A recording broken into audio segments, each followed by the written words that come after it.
ang anak sis ng Friday. Ay, ganun. Graduating na ba siya? Kaya may OJT siya, sis Lailani. Kasi dito sa atin sa Pilipinas, pagka-graduating ng mga estudyante, saka lang may OJT. Diba? Parang yung anak din daw ni Sis Lori, nung graduating na dito yata sa Pilipinas daw yung nag-OJT. Si ano niya, yung pangalawa niya. Fourth year. Ay, fourth year na siya. Malapit na rin graduate, no? Hirap magpaaral, sis Lailani, no? Buti sa inyo dyan, libre yata. Libre din, parang kila sis Lori. Sila sis Lori, libre lang mag-aral sa kanila.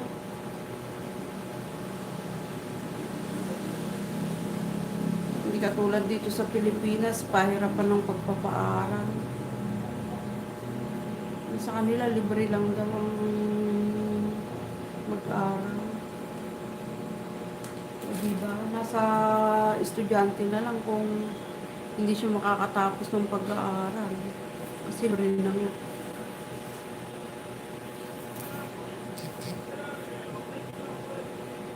Ganda sa kanila, no? Libre ang pag-aaral. Katulad dito sa Pilipinas. Sa bagay dito sa Pilipinas, okay na rin naman. Pagka nakapasa ka sa university, libre na rin naman ang tuition.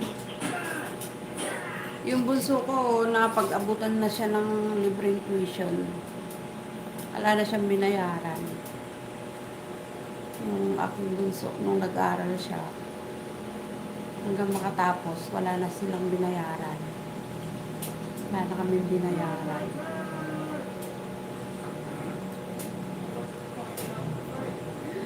Mahirap event ito. Event natin. Yan. Malapit na rin naman ako mag-end. I-live mo yung main mo.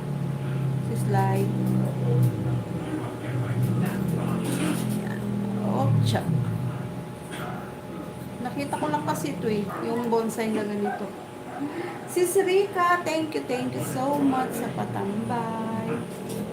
Anak ko walang grant this year. May bagsak. Natural lang yan. Natural lang yan, magkaroon ng bagsak. Bagsak siyang isang subject. Sayang, mahal pa. Ay, may tuition din sa inyo? Akala ko libre lang din, parang kila sis Laila, ay kila sis Lori. Dito naman, pagka nakapasa ka sa mga university, yon, walang tuition. Yung anak ko na kapasa sa university. Hanggang makatapos siya ng course niya. Si bunso ko. Pero yung pangalawa, dahil may kwan pa nun, may tuition pa, kwan naman, congressman naman namin ang nagpaaral. Nakakuha naman siya ng scholarship sa congressman namin. Kaya itong dalawang anakis ko, hindi ako ganong ng problema sa tuition nila.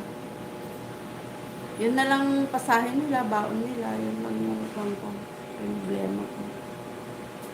Infant school too. Ah, ganon. Pagka-college na, may tuition na. Sa university, free with allowance, pagpasado lahat. Ay, ganon. Oh, dapat pala pagbutihan, no? Yan, nayari ko rin. Yan, thank you so much sa inyo. Yan. Ito na, nayari ko na tong pinagkaabalahan ko ng 2 gabi. I-arrange ko na lang siya sa pato, diba? I-arrange ko na siya. I-arrange ko na lang. Parang ganyan. Parang ganito yung nakita ko. Tapos i-arrange ko na lang siya sa dito. Kaya lang lalagyan ko pa ng bato yung ilalim. Thank you so much sa inyo. Tignan nga natin kung kailang oras na ba tayo. O, malapit na. Kuha tayo ng isang highlights.